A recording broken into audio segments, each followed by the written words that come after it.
This is Democracy Now!, democracynow.org, The War and Peace Report. I'm Amy Goodman with Juan Gonzalez. As we continue to mark Earth Day, we end today's show with a new report that finds at least 2 people working to save the environment were killed each week in 2014. In total, the group Global Witness documented the murders of at least 116 environmental activists last year. 3/4 of them were killed in Central and South America. The report is called How Many More? It looks in detail at an activist who stood up to a mining project in one of the deadliest countries and survived. Her name is Berta Cáceres, and she's another winner of this year's Goldman Environmental Prize. This is Berta Cáceres describing how she helped organize indigenous communities in Honduras to resist a hydro dam on the Gualcarque River because it could destroy their water supply. Dos cabildos abiertos y en más de 150 asambleas indígenas. In more than 150 indigenous assemblies, our community decided that it did not want that hydroelectric dam. Berta filed complaints with the Honduran government and organized peaceful protests in the nation's capital. As her visibility increased, she became a target for the government. Muchas denuncias. We denounced this dam and were threatened with smear campaigns, imprisonment, and murder. But nobody heard our voices until we set up a roadblock to take back control of our territory. For well over a year, the Lenca maintained the roadblock, withstanding harassment and violent attacks. Tragically, Rio Blanco community leader Tomas Garcia was shot by the Honduran military at a peaceful protest. Seeing this man murdered, the community became indignant, forcing a confrontation. The company was told that they had to get out. We have 500 people here, and we are Rio Blanco comrades. We will defend Rio Blanco, and we will not let them pass. Así se fue Sinohydro de Rio Blanco. And that is how Sinohydro left Rio Blanco. But it cost us in blood. Honduran activist Berta Cáceres, who won the 2015 Goldman Prize as well. For more, we're joined by Billy Kite, campaigner for Global Witness, author of their new report, How Many More? As it went to press, 3 more environmental and land activists were killed in Latin America in the space of 3 days.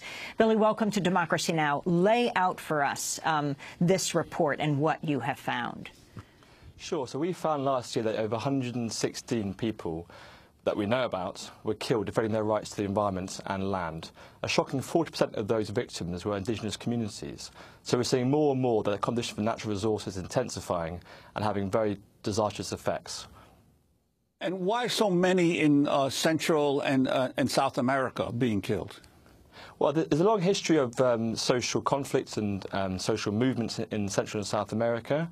There's also, it's a very resource-rich region, and many marginalised groups, for instance, indigenous peoples, are being targeted for the fact their lands are very rich in commodities which are wanted by companies and political and economic interests. It's also an area where civil society is very strong, which has a double-edged sword. One, it means they're more exposed to violence and conflict around the defence of the environment and land, but also it means that they are better at monitoring these issues. So although it is a global problem, we certainly see that South America is where it's been hardest hit. Well, talk about the 3 indigenous Tolupan leaders who were gunned down during an anti-mining protest in northern Honduras. They'd received death threats warning them to stop their attempts to protect the environment. So these were indigenous leaders who stood up against illegal mining and illegal logging in their communities. And they were gunned down, as you say, at a peaceful sit-in protest to stop checking cars being filled up with illegal timber and minerals from their communities. They then left the community for 6 months. They were granted emergency protection measures by the Inter-American Human Rights Commission. They returned after 6 months back to their community.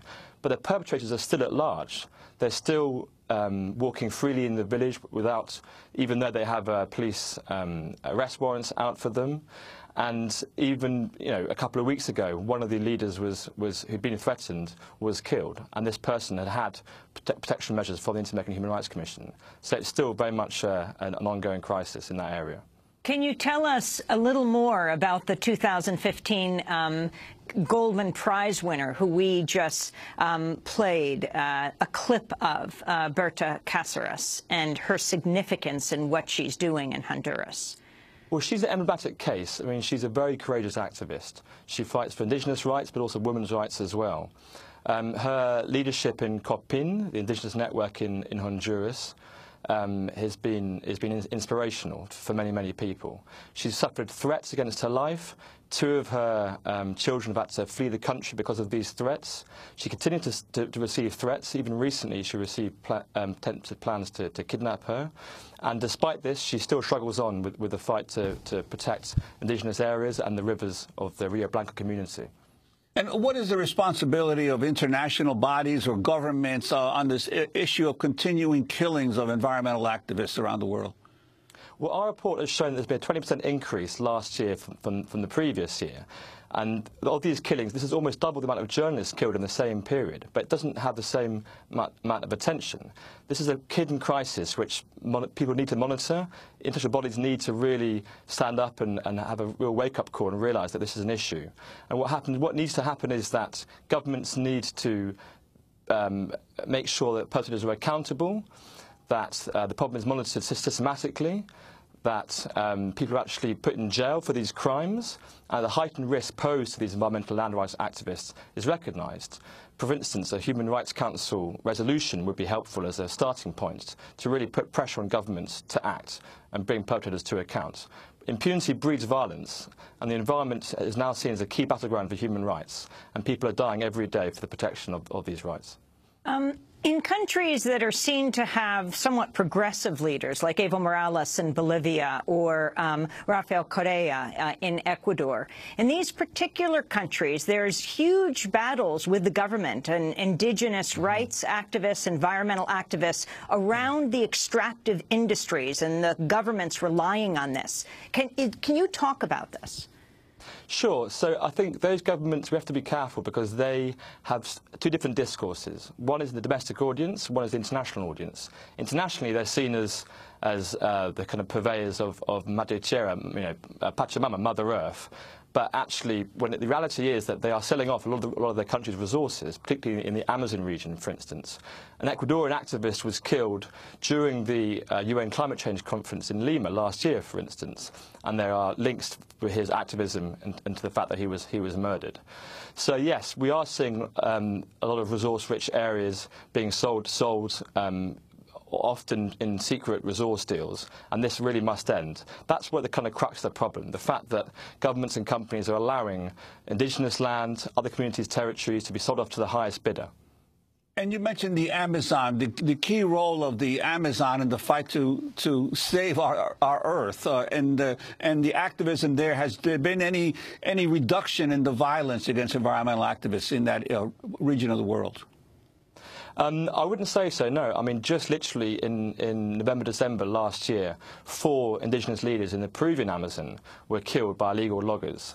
And now these people, Edmund Chota and his compatriots, have been fighting for the official recognition of land title for their areas, of their indigenous communities, for almost over 10, 15 years.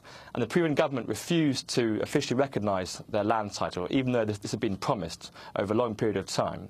So illegal loggers were able to take advantage of this vacuum of power in those areas and illegally log in their communities. And anyone who stands up, like Edmund Chota and his colleagues, were killed. So no, it's particularly prevalent in the Amazon, and it's an issue which will continue to be seen on the airwaves. We want to thank you for being with us, campaigner for Global Witness. We'll link to your report, How Many More?, which documents the killing of environmental activists worldwide. I'll be speaking at Colorado College Thursday night at 7 o'clock. Check our website, and we'll be broadcasting from The Hague Monday, Tuesday, and Wednesday. This is Democracy Now!, produced by Mike Burke, Renee Feltz, Aaron Mate, Nermeen Sheikh, Steve Martinez, Sam Alkoff, Hani Massoud, Robbie Karen, Dina Gesder, Amy Littlefield.